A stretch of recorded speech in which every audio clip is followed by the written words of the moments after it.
Hello everyone, আজকে মঙ্গলবার সকাল সকাল উঠে স্নান সেরে নিত্য পুজোটা সেরে নিয়েছিলাম। এখানে গোপালকে ঘুম থেকে তুলে নিত্য পুজোটা সেরে নিলাম। আমাকে অনেকেই বলো বা আমাকে এই প্রশ্নটা বারবার শুনতে হয়েছে, তুমি এত ঠাকুর পুজো কেন করো, এত ঠাকুরকে কেন ভালোবাসো, কি পাও, বা তোমার কি দীক্ষা নেওয়া হয়ে গেছে? এই প্রশ্নটার আমাকে অনেকদিন সম্মুখীন হতে হয়েছে।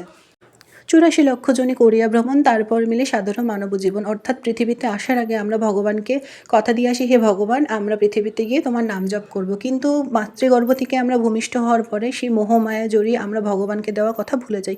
কিন্তু ভগবান কি আমাদের ভুলে যায়? একদমই নয়। কথায় বলে না, কুপুত্র যদি বা হয় কুমাতা কদাপি নয়। ভগবান কখনো আমাদেরকে ভোলেন না। আর দীক্ষা হোক বা না হোক, আমার মনে হয় ভগবানকে ডাকার আগে শুদ্ধ ভক্তি একান্ততা প্রয়োজন। তো আজ ছিল মঙ্গলবার, আমি আজকে নিরামিষ করেছিলাম। আজকে করেছিলাম গোবিন্দভোগ চাল দিয়ে চাল পটল, এদিকে ডাল, বেগুন ভাজা, ভাত। আর বিকালবেলায় চলে গিয়েছিলাম ছাদে একটু। দেখো প্রত্যেকটা পাখি কী সুন্দর তাদের বাসায় ফিরে যাচ্ছে। তো কেমন লাগলো ভিডিওটা জানিও। আজকের মতো টাটা, সবাই ভালো থেকো, সুস্থ থেকো, মায়ের কৃপায়। দেখা হচ্ছে কালকে।